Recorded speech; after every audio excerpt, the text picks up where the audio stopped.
Welcome to Disrupted Science, the occasional conversation between the authors of the upcoming book, How the Internet Disrupted Science, now available for pre-order and coming to a town near you if you're in the Boston area. I'm Kent Anderson here with my co-author Joy Moore, and today is Wednesday, July 1st, 2026. Hey, Joy. Hey Kent, how's it going? It's going. We're talking a lot today about Claude. It's Claude like the had week of Claude. the week of Claude. Yeah, Yeah. it's so funny covering for all the news and opinion sources that we filter through. It's like such a juxtaposition of like this is the most exciting thing, and it's going to change the world, whereas the other half is like, bah! Well, or just finding ways to use it to show that it's not as simple as that, right? So, Yeah. so just to back up and can give you a little bit of perspective. So, as you probably know, Anthropic released Claude Science, a product aimed at researchers and the pharma industry. And we both kind of just, I think, reflexively scoffed a little bit at that because, hmm I mean, I'm not, I don't think any pharma company is sharing a patent with Anthropic. So, No, no, but there it's the idea is you've got trusted sources that you can then import into your science notebook into the bench for drug discovery, and specialized tools and things like that. And it'll be interesting to see what people in the drug discovery industry who are allowed to talk about such things think of that. But I'd be really surprised that the pharma companies haven't already developed pretty much everything that they need yeah, in terms of exactly. knowledge management and proprietary tools and things Yeah. like that. Well, and you also, I mean, there's all sorts of IP stuff in there. Like if Claude is such a mixed bag of IP that, Yeah. it's like whose discovery was it? And, there's more going on here, but also, it's there are a couple of other things. So Zeynep Tufekci kind of popped up again talking in a column in the New York Times about how AI is not going to take your job. And she mentioned how LLMs don't do anything except kind of associative stuff, which hmm makes them, whether you constrain it to scientific sources only or you constrain it in any other way, they're still going to have the same fault in them. Yeah. And so, like you said, these drug companies probably already have enough, computing power and person power and brain power to do whatever they want, and they're not going to outsource that to an LLM. But even if they did, that's a huge risk, and it's not going to change their failure rate. hmm And then you have, the other story that caught our eye about Claude was how it was used to purchase fake concert tickets. Right. So Yeah, somebody you found, can you can talk Claude into doing lots of things. yeah, Which is it's you could also probably talk it into, doing, you know, equally, malicious things on so-called authoritative data. oh, some Uh, people have already done that. yeah. Yeah, But my take on it, also the timing of everything, they also announced that their Anthropic is doing their own drug development for rare diseases. And so they're getting into the game, but it won't compete with their new pharma customers who are going to right. they're going to buy all their enterprise licenses from them. And so that's a nice, cool, rare disease drug development Well, it's a is story, difficult. right? But that's what I was getting to Yeah. is the timing of this with all the blowback that's coming from the public is it's a nice PR deflect to say we care about science and health and patients, and so we are going to we're going to serve the world in this way. But with their track record of unreliability, lack of a path to, true anything, Right. Well, it and it's also their bubble's deflating, right? Right. So the Yeah. stocks are going down. We've seen a market correction around SpaceX and Hmm. OpenAI, delayed their IPO and their film's been put on ice and nothing's really going their way except Claude Code seems to be something promising. But that makes sense because it's a highly restricted, verifiable output Hmm. set, right? Yeah. That both the input and the output is very constrained, and that gets to some other things we've been talking about lately. But so to me, it almost seems like a desperate attempt to blow up the bubble again, to like inflate Hmm. the bubble again. Well, we're doing science. Don't worry, we're Yeah. gonna cure all diseases, rare diseases. Pharma's gonna we're gonna save the world, and it's like at some point, maybe now, Yeah. it's like no, nice try, tired trope. We're Yeah. not believing it anymore. So Well, the other thing I was thinking about, both for all of these systems and why they are interested in scientific research hmm and clinical research, is you can only convince the public to pay for subscriptions for whatever they want to a certain extent. You can only convince corporations to buy enterprise site licenses, to a certain extent. And hmm so that usage, especially with them changing the pricing for the tokens, is starting to drop off. But I can right. see how scientific researchers and medical practitioners, they do searches, they do queries every day as part of their hmm jobs. And hmm so maybe they are thinking we can migrate usage from other products and capture those users, because that's really what it's about. It's not about delivering the results, it's about capturing the usage, Right. both to show that they've got subscriber numbers going up, but also to learn about how people are using stuff. Yeah, yeah. And there's a lot to talk about here. I mean, we were talking about how Leap Space from Elsevier put out a paper evaluation service. Hmm. And we read the terms and conditions, and it was so hilarious because it's like, all this, don't worry, your paper stays yours. We just get an irrevocable, perpetual license to the content to use however we want. Yeah. And that's exactly so they are honeypotting their this paper service is the honeypot so they can get content to train their LLM from Well, and they're also without even charging, having to accept a paper, right? right, but they're also charging you to give them your information, because the free trial is only for 2 weeks. That's true. Oh my gosh. Oh, people, Yeah. it's not magic. It's business and it's schemes and it's strategies to extract. It's extraction. It's still the extraction economy. Right. It But really by is. dangling this shortcut carrot in front of Right, people for right. just $5 a week, less than the price of a cup of coffee today. Well, we didn't take any shortcuts getting to this point, did we? Nope. Not a the one.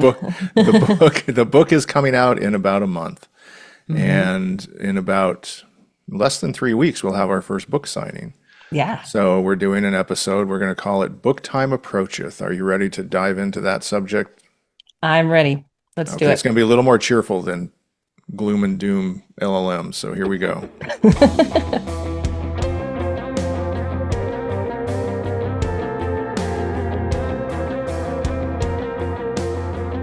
All right. So Joy, can you believe it? We're a little over a month away from actually holding and watching sell like hotcakes copies of our book. Yeah, I can't wait to get a copy. I didn't even get an ARC because we had too many requests for ARCs and we only get so many. So, Yeah, I have uh, one. It's right back there and it's signed by the warning. So yeah. Hmm. Yes. that was a moment. We'll talk a little bit about that in a bit. But we're finally in the tunnel. Hmm. People buying and reading our book. We've had some feedback, but one interesting little twist, and there are lots of little twists as we've approached this point. One is that the original publication date was July 21st, Hmm. and it got pushed back because of supply chain issues and things like that.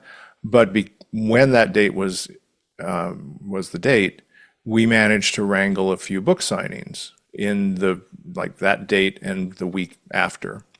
And so our publisher's been great about working with us to make sure that those places get books in time. So if you want an early copy, there are at least three opportunities for Yep. you to buy one and see our smiling faces Hmm. as you get it signed. So the three that we have in pocket before publication date are and if you're in the area, we'd love to see you. You can RSVP now, and that'll help the bookstore understand how many copies to order as well. Porter Square Books in Cambridge on July 21st, Jabberwocky Books in Newburyport on July 24th, and then Northshire Books in Manchester, Vermont on July 25th. And Hmm. there's a good chance that I don't know, you tell me. I think at least at the last one, there's a good chance that three cute dogs will be Yep. in the area, and the first two, there might be just two cute dogs, right? Yep. So we'll have to see, but there may be dog proximity as well. Hmm. So you excited for those? I'm so excited. I'm so excited to head up the East Coast and get out of the swamp and see a bunch of people and get a little bit of New England summer in addition to getting out in the real world with this real book and seeing what people think, you Yeah. know. I mean, and so I mean, Cambridge, it's again, it's in the middle of the summer, so I don't know how many people are going to be around. Hmm. But Porter Square Books is fantastic. Yeah. Thinking about tech and biotech area. Newburyport, it's fabulous bookstore for people up on the North Shore who don't want to go into the city. And And then, there are a lot of people in scientific and scholarly publishing up in both of those areas, right? oh I mean, yeah, you've got MIT Press in hmm, Cambridge, you've got Harvard, lots, you've got EBSCO up in Newburyport land and a bunch of other yeah. publishers up and publishing type people. I mean, Aries used to be up there, in Hmm. fact. Yeah. So, Yeah. Well, we'll be putting it out there for, for people to RSVP if you haven't seen it already. yeah. And then Manchester, Vermont, that bookstore, Northshire Bookstore, is a Mhm. gem, just an absolute gem. It's one of those bookstores you walk in and you're like, oh, I am in a timeless bookstore. Yeah. That's one thing I like about bookstores. They're kind of timeless when they're really done right, Hmm. you know? Yep. Have we talked about Barnes and Noble's retail expansion, I don't think we which is have. really interesting. So they have taken an approach in the last couple years where they are taking over kind of dead anchor spaces in malls. Hmm. But the way that they are managing their bookstores is that they're allowing the local people to pick books for their local constituents, Which is super smart. which is super smart. So I've been stalking my local Barnes and Noble and talking to them too. I mean, our publisher and the distributor is going to take care of getting the books there, but it Right. means that, I have a fighting chance of saying, "Hey, can you put this on up Yeah. front?" Yeah. Yeah. Actually, it's a very good point because I find myself going to Barnes and Nobles more eagerly these days than I ever used to, and it's because when you walk in, it does have that kind of timeless local bookstore feel to a Hmm. much greater degree than it used to back in the I don't know 90s or early 2000s when it felt like a corporate ship had landed and Yeah. and so yeah, I think that's so smart move, and it definitely carries over to the feel of the retail experience. So Hmm. that's great. Yeah. So anyhow, Well, so oh, go well, ahead. if we don't get prominently placed, I'll just put some on where I want it to be and take a picture real quick. Yeah, we'll just sprinkle books. That's okay. We'll be the Johnny Appleseed of our book. Yeah. So we've got that going on. We're excited for that. And then there's another one on August 7th after publication date at Toadstool Books in Portsmouth, New Hampshire. So Hmm. we'll also be up there. Then we have been talking to people and it's been funny because they're like, "Do you have a platform?" Remember those days when platform was the big word for a creative had to have a platform, and Yeah. luckily we do. It's at disruptedscience.com, and we had a head start with the geyser, and we started doing our podcast, and then it was actually easy to knit together into a site because we had the content going, and all of that. But there are some Easter eggs that we've started to drop into Disrupted Science. We'll mention those in a little bit, but you can find them there, and more will be appearing, I'm sure. Hmm. In fact, I've got one. Oh, I've got one I got to put up soon. I'll Okay. tell you about it in a bit, but well, after we're done. Yeah. Secret Easter egg. Hmm. And then we're actually scheduling, people are scheduling interviews with us. Yeah. How's that for a twist? Well, we took the long way to get here, right? Because that's where we started out. When we Yeah, first, we were like, we need to tell this story and we need to go on podcasts. And people are like, who are you and what are you talking about? And right. then we realized, well, most people on podcasts have books. So, in order to make the story make sense, to get a narrative, let's write a book. And I think we've talked about this before. First, we thought it would be a university press. And then as we got into it and got more storytelling and things mixed in, And feedback from some peer reviewers, and which was feedback from really peer critical. reviewers. So I want Yeah. to underscore that 5 million times is Yeah. that we got, for all you people who do peer review and don't think it matters, I do it and I know that it matters because I see the reaction from the authors who are very happy to get good advice. But we got that advice and we Right. benefited hugely from it. I mean, it totally changed the game for us. And so, And, whoever you were, we don't know mhm. who you were. Thank you immensely. It was Hmm. exactly the right what Well, we needed to hear. and it wasn't it goes back to peer review within a community within a Hmm. context Right, because they were reading this book for a university press potential academic or business book and the right, feedback was this is not appropriate for this audience. right. This is a rip roaring story. This is We got a to this get is a this out. bigger story. Yeah, And that's that's the difference between peer reviewing a single piece of a publication or an article or a book in a vacuum. Is this good or bad? I don't right, know. Yes, no. Is this good? Is this right for the community that it's intended to right. For this serve? press, right. Yeah. Yeah, So, yeah, yeah. And then we mm, got, the contract in like 4 days later yeah. from the commercial publishers, like, yep, please, thank you. But so now we're getting invited onto podcasts. We'll start to filter out when those, I think most of them are going to be appearing right around the time of the book's official publication. Hmm. But we'll make sure, to notify people and so on and so forth. You'll get tired of us. It's get ready. But one of the interesting things is there's the podcast area is we thought we knew podcasts in this space, Yeah. but one of our PR people has a gift for finding podcasts we've never heard of, and they're good ones. All over the world. Yeah. Yeah. And Which is, so we're going to be on some podcasts that we didn't know about, but they're kind of perfect. yeah. So And that we've become fans of. There's only so much I can put in my ears and my brain per day. I'm trying to keep up. poor Joy, she's got a podcastitis. I know. It's like my walks in the woods are getting longer and longer. Oh no, and it's getting hotter and It's getting hotter and hotter. steamier too. Oh, the poor dogs. I feel bad for your dogs. They're the ones who are like, "Can we go now?" No, I've got two more podcasts.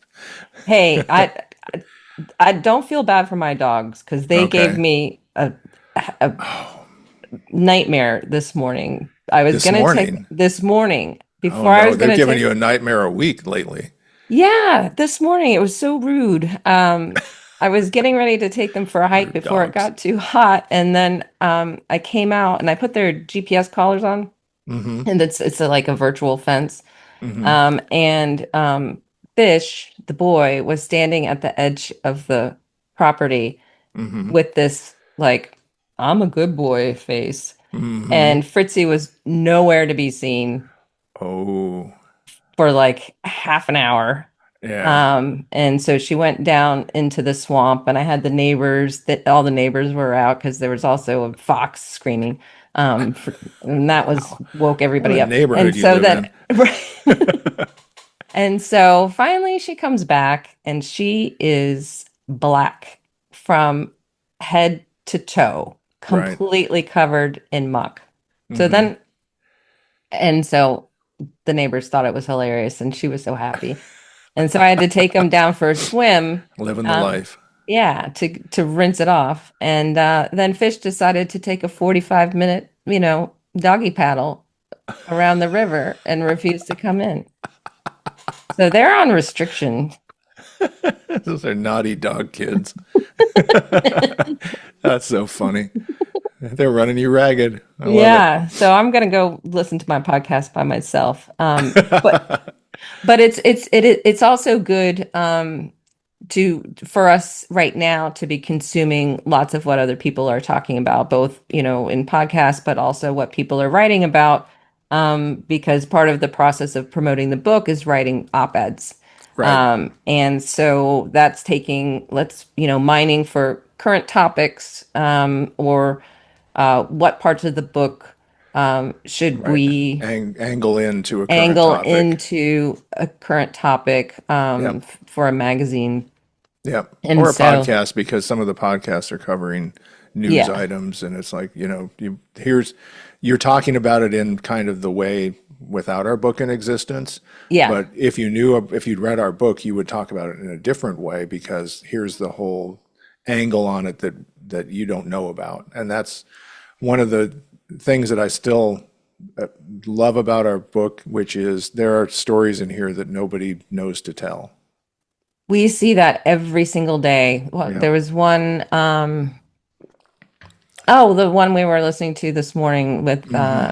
and it was about Facebook, Right. and we're And like, Meta. but we have in Meta, and it's like we've got two more important things, that Yeah. would That you round don't out know your about. story. Yeah, so we want to get out there also as people to consult about certain things Right. as Right. well.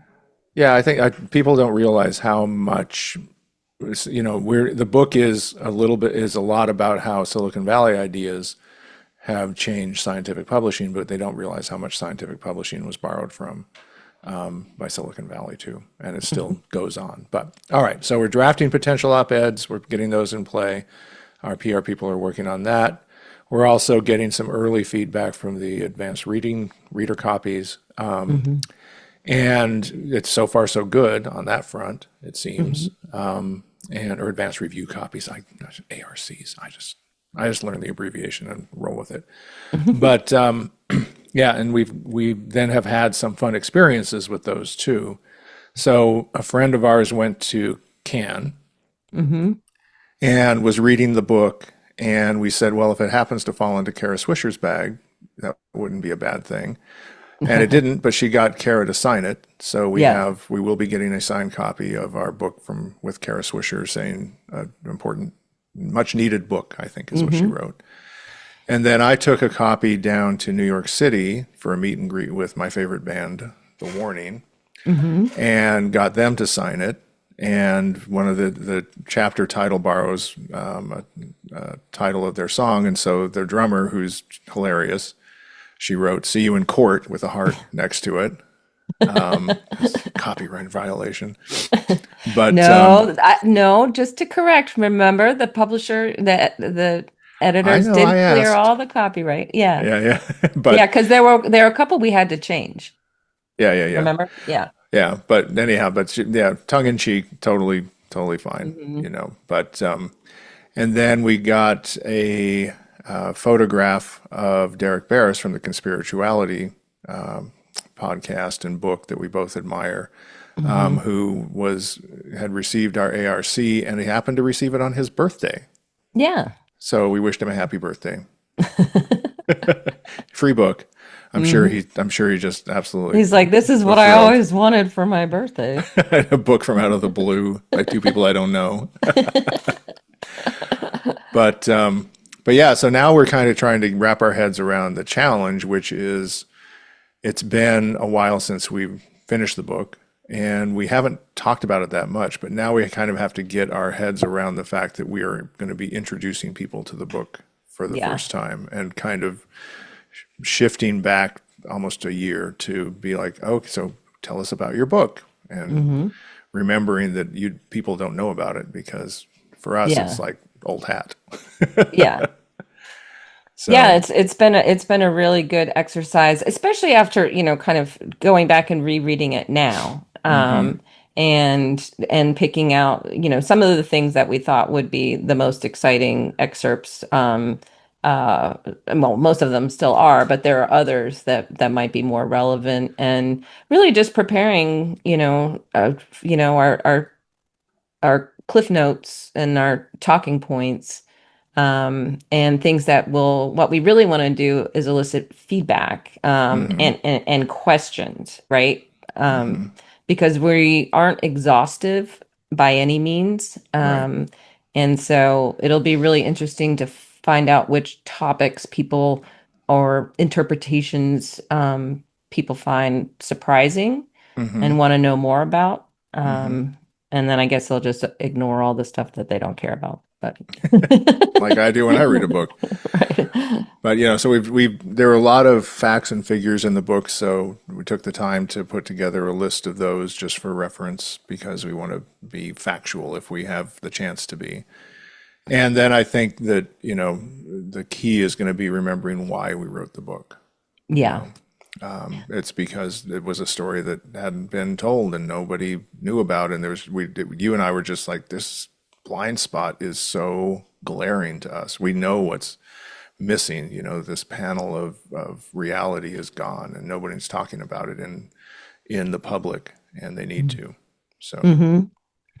Yeah. but And there might be other people within the industry who read this book and say, "Oh yeah, I already understood how all these things are connected." But we did go outside of the publishing industry. It's not just about publishing in tech, but yeah. it's about the rest of the academic and business ecosystem that has tied into it.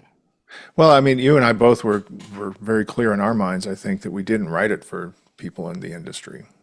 No. It's not, it's they'll enjoy it, I hope, and or find it like irritating or whatever, Yeah. but and hopefully engaging. They can hate read it. You can hate read it as long as you hate buy it. Hmm. But it's written in I hope a style and with the kind of flair and arc and energy that's going to make it so that people outside will appreciate kind of what has transpired and how things have gone a little bit sideways, more than a little bit sideways. Because Hmm. we were just talking about how I think one of the most kind of adventurous statements that we make is that science isn't is scientific papers aren't for the public, and we've been interviewed about this before. And we keep finding all of these indications that when the public's sentiment is riled up around science, it's a bad thing. Yeah. It very easily can be turned into a bad thing. Like the OMB science, reporters at Science just dug through the proposed OMB rule changes, and they found this provision where, like a lot of these populist politicians, they're like, well, if I can just rally up enough pitchforks and torches, I can make your science go away. Yeah. And that's not a good thing for a society that embraces academic independence, scientific integrity, Hmm. and scientific exploration, because one of the coolest things about science is that it starts out with, I don't know, maybe it'll work, maybe it won't, Yeah. and you can't have people shouting it down a Right. priori. Right. And so they're censoring, they're censoring and controlling what they can. Hmm And I can't remember his name, the nutritionist from NIH, who wrote the paper about milkshakes aren't as addictive as heroin, and ended up writing a book about it, which I need to get. But he's like, dude, I've You're been gonna here make me for want to get a 30 years. milkshake. Right. It's much easier to But get than heroin, I can tell you that much. So, But it was a responsible paper saying we right, did not find a correlation between ultra processed McDonald's milkshakes or whatever brand, right, but further study is required. And so they right. said, no, you can't promote it, and no, you can't talk about it to the press. So that they're, Oh, they're that shutting that guy. that. Yeah, yeah, yeah, yeah, Yeah, yeah. yeah. He's Yeah. really good. And then they are, monkeying around with the grants and, shutting off grants that have already been approved and adding in new steps. So they're making all these, hurdles for the people that they can control. But then on the flip side, they're more than happy to, Kevin uh, Hall. Kevin Hall. Yes, thank Yeah. you. I've got his book on hold, Food Intelligence. Yes. Yeah. Um, on the flip side, and we were reading a PNAS paper about this, It's a good paper. that it's a really, really good paper, that these authors looked at sharing and scientific Right. accuracy cues. It's Amplification. Right. amplification and all that. I won't go into the details, but because it's worth reading yourself. But the takeaway is, and it's common knowledge, right? That fake news travels faster than true news. And so the Hmm. people who are sharing scientific information the most are on the right. And they're Hmm. sharing things that they think are true or have some kind of attribution, because somebody, probably some influencer, pushed it to them, far more than people on the left are sharing Right. things that are true. Well, and they also are using signs of credibility signals, right? Hmm. So they're using their, and we saw this yesterday or the other day when Stat News covered the Claude in Science thing, where you put some sort of academic affiliation or academic credential after somebody's name to just make it so people feel more confident Hmm. spreading the news, right? Yeah. And but that's you know, a I was just reading Norman Mailer talking about PhDs of jargon. Right. And, you know, the PhD octopus and PhDs, this and that, and PhD, you know, we all know, I think most of us know what it takes to get a PhD, and it doesn't mean, it means you know a lot about a little, right? Hmm. And sometimes a very narrow little. But it doesn't mean that you're you know, a working person in that field necessarily, or active and up to date in that field. And they talked about Dario Amodei having a PhD in neuroscience or neurobiology No, yeah, biophysics, I think. or Yeah. biophysics or something like that. And it's like, okay, but how long has it been since he's touched grass in biophysics? Well, And yeah, what does that have to do what with does it the have to do with the price of running rice in China, right? It's like, okay, fine. So he's yeah. got a PhD, but that's if they'd left that out, I Mhm. wouldn't have missed it. Yeah. But they try to show that because it's about science, we're going to bring all their scientific credibility, you know, their PhD octopus Hmm. flash and trash stuff to it and say, okay, here you go. Here's the splash of his academic credibility.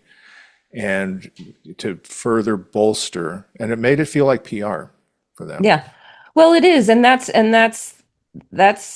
the way that the media and social media have picked up, especially the now that we don't have so very many true science journalists anymore, is they Right. see a paper and it's got a fancy um, institution attached to it.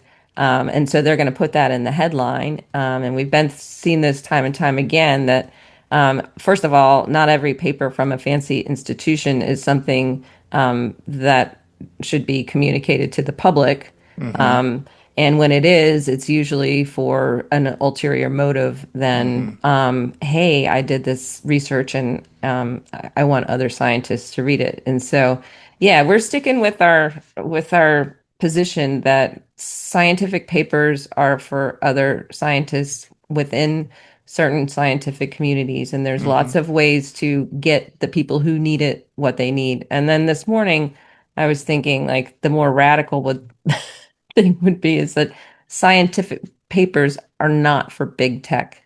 Um, Right.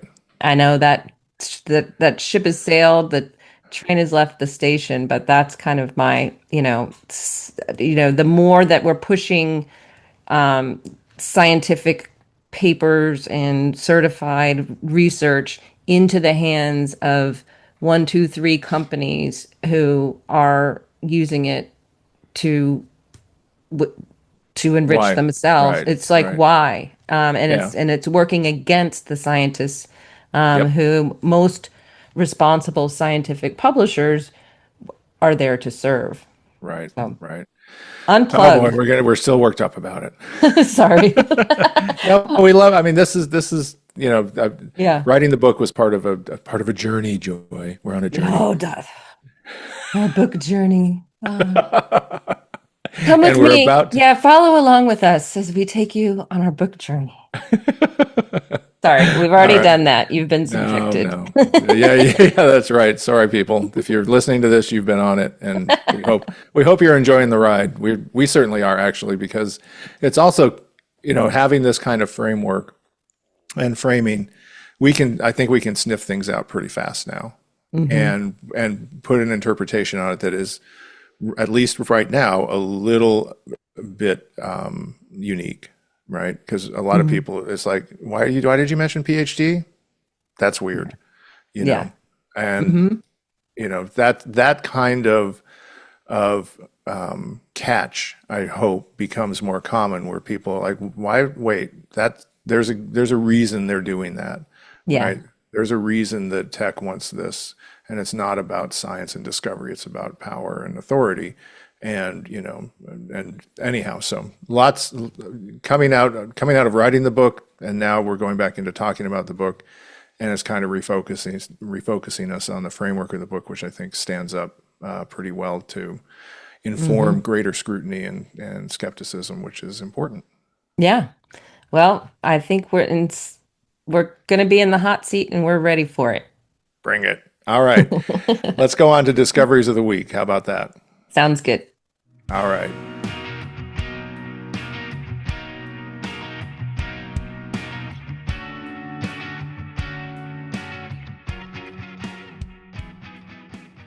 All right, discoveries of the week. Joy, you're up first.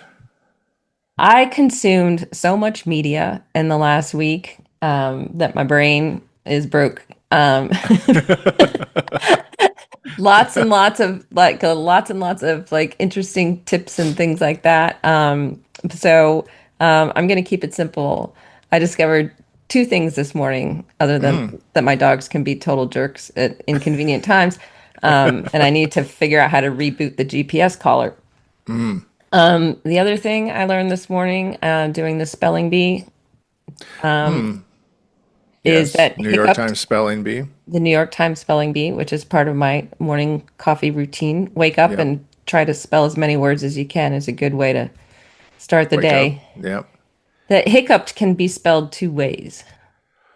Oh, Mm-hmm. just You can, dropped a clue to me. yep, you can spell it with one P. Oh. Why do they do that? That's What a dirty annoying. trick. That's another dirty dog trick. That is a dirty dog trick. Oh, those monsters at the New York Times. Yeah. And then the other thing I discovered, You know what I learned yesterday what? on spelling bee? What? They accept woohoo as a word. No, it's Wahoo. No, it was woohoo too. Oh, there was a woohoo and a Wahoo. Yeah. Yeah. And I'm like, woohoo? Really? Okay. Whammo. Yeah, Oh, that one was so weird. all the cartoon words. Yeah. I Yeah. wonder if they have an official dictionary like they do with Scrabble. I'm impressed by the tech, honestly, of that whole spelling bee app because so you Yeah. have the spelling app on your phone, and Hmm. then it's whether you're using a browser on your phone or on your computer, it knows what you've already done. Hmm. And I'm like, I know how it's happening, but it's so beautifully done that it does feel very smooth and like it's so nicely done. They're doing a really good job with it. Yeah, well, there was a really good interview with the woman who runs the New York Times the other day with Kara Mm. Oh, Swisher and Can. right. Yep. And they were talking about quality and things like that. But the games are such an important part of engagement. Yep. And they've really invested in them because yeah, I feel I get all anxious if I haven't done the connections and the spelling bee. And it's not that I'm tracking my progress, it's just part of my daily routine, Oh you yeah, know? it's gotten that way for me and my kids too, because and then I'll be, so like, I'll text my son, "Have you done connections yet?" And he's like, Hmm.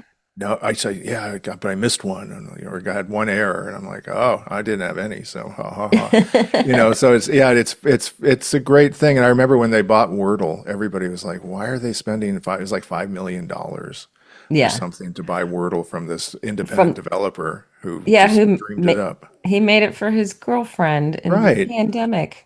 Yeah, yeah, it was his Yeah. little gift to his girlfriend, Hmm. and I hope she married him because you know I don't know, but yeah, it was they've done a very good job of building it out. So and Hmm. an engagement, but it's an engagement in the New York. It's the style of the New York Times, right? Yeah. It's words and it's concepts and it's knowledge and it's it's dorky, nerdy Hmm. stuff and it's so and it's fun, so yeah, big fans. Hmm. All right, hiccup can be Hiccuped. spelled in two ways. Yes. And then my other discovery of the morning is that um, there is a farm just like 2 miles away that I've never been to. And I was talking to a fellow dog lady, Hmm. and she was telling me that they have the most amazing produce. And so I discovered what I'm going to be doing after we hang up. I'm going to go there and buy some strawberries and peaches and corn and stuff. Nice, nice. I love beets season. Mmm. Nothing like fresh beets. Yeah. Yeah, those are good. So good luck. I hope you have a good harvest. Thank you. Yeah. So my discovery comes from near Porter Square Books, actually, not too far Okay. from there. So in Cambridge, Massachusetts, there's Mount Auburn Cemetery. And I learned this week that cemeteries and churchyards are islands of biodiversity in urban landscapes because they're big, they're old, they're generally quiet, and they're generally perfect for biodiversity. They have a lot of trees and they have a lot of undisturbed surround and all of these things. But the Mount Auburn Cemetery popped up because it opened in 1831. It occupies 175 acres. It's in one of the most densely developed areas of North America, Boston metropolitan area. But it contains more than 5,000 trees across hundreds of species, Mm. which is interesting. It's also part of Frog Watch USA, which is a national citizen science program managed by the Akron, Ohio Zoo. Ah. And it's funny that this came up because I used to ride my bike in the early morning throughout a lot of the suburbs in Boston. And there's a period of the spring where you can hear what we call the peepers, right? You can Hmm. hear the little frogs starting to, make their little annoying chirping sounds as they're turning from tadpoles into frogs, and they're all over the place. There would be these locations through it as I rode from, where I lived to inside 128 or around 128, where I'd be like, whoa, lots of peepers, lots of peepers. And so Mount Auburn Cemetery is that kind of place, but the grown-up frogs also live there. So people go there and they listen for different frog noises and they count and document and turn those in. And over time, there's a Hmm. frog watch. And so, do you hear a new species that you've never heard before? Or, is one gone quiet and all this kind of stuff. So I thought it was really fascinating. I'll put a link in the show notes to the story that got me on this, uh, this discovery. But I just didn't anticipate Mount Auburn Cemetery would be alive with the sound of frogs. That's really cool. That's I'm everyone should find some citizen science project that they care about and count some things and send it to some scientists who need your help, you know? Yeah. It's the least we can do. Well, I'm gonna break protocol. Since you had two discoveries, I'm gonna throw in another citizen science one that I discovered right before we started recording. Okay. And that is, I told you briefly about it, Beth Ann's Hmm. Rock. Hmm. So this is a little museum in Poole, England. And I guess the story is that in 2019, a 5-year-old girl named Beth Ann had a nice little rock collection that she was extremely proud of, and she had her best rock. And she went to the museum with her family, with her mother, and she took her best rock and she asked them if they could please put it on display behind some glass so that other people could enjoy her best rock and it would be safe there and other people could enjoy it. And so she was donating it. It was found on a beach by her grandmother and given to her. So that was part of the reason it was her favorite. But now it is on display in a glass case and labeled Beth Ann's Rock 2019. And it's a very simple, generous act that the museum is proud to honor. And now Hmm. people come and visit Beth Ann's Rock and admire it and get joy from it like she wanted. And I thought that was just so lovely. That is fantastic. Yep. So if you have a favorite rock and a museum Hmm. nearby, give your favorite rock to an adorable 5-year-old and Yeah. let then you know what to do from there. All right.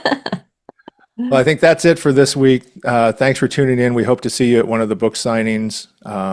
Thanks to our friends at Provoke the Truth for the music. If you have topics you want us to cover, please email us at disruptedscience@gmail.com. We'd love to hear from you. If you have feedback on the book at any point down the line, we'd also love to hear from you. You can also keep up with developments at the Geyser, where you can subscribe to support our efforts. Thanks so much for the listens and all the feedback, and we'll talk at you soon. See you later. Bye.